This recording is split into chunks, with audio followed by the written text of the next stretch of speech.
Hello, my name is Thrity Umrigar, and although I mostly write adult fiction, in the last few years I've segued into writing children's books, and I was lucky enough to have two of them come out this fall. One is called Binny's Diwali, and the other is called Sugar and Milk. Sugar and Milk I wrote because what I've done in this book is I've revived an ancient Persian-Indian legend, and I've sort of modernized it because it's a story about timeless things like kindness and generosity and hospitality and immigration and welcoming people into their new homes. And frankly, it's a story that I used to tell my adult audiences on book tour very often. And every time I ended my talks by telling that story, I would sense this softness that would come over the audience. People would smile, they would sigh, they would clap their hands in delight.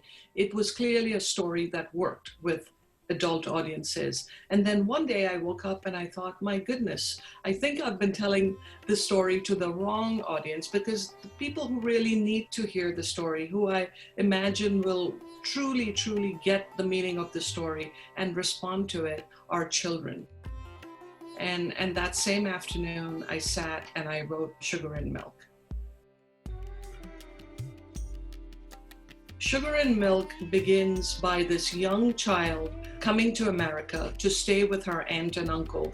We don't know why. All we know is that she's terribly homesick and she has no friends in this new country. And then one day, Auntie says, let's go for a walk. And they do. And while they're walking, Auntie tells her about this ancient legend.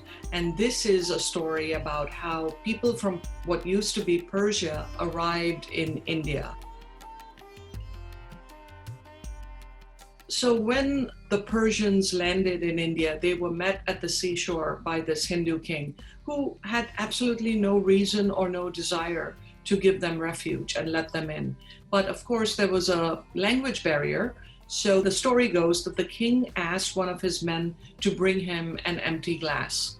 And he proceeded to fill it all the way to the top with milk.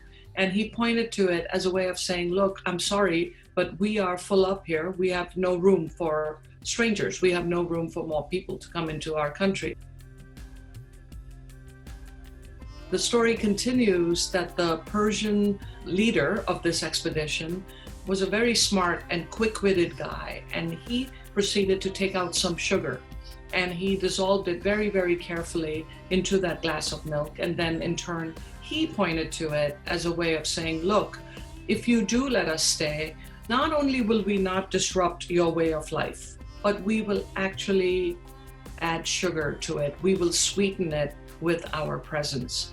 And the story ends by the Hindu king being so moved by this gesture and by the wit of this other guy that he flings his arms open and welcomes them into the country. And I should add that this is indeed the story of my ancestors who came from Persia and were let into India almost 1,000 years ago now, as what we would today refer to as refugees.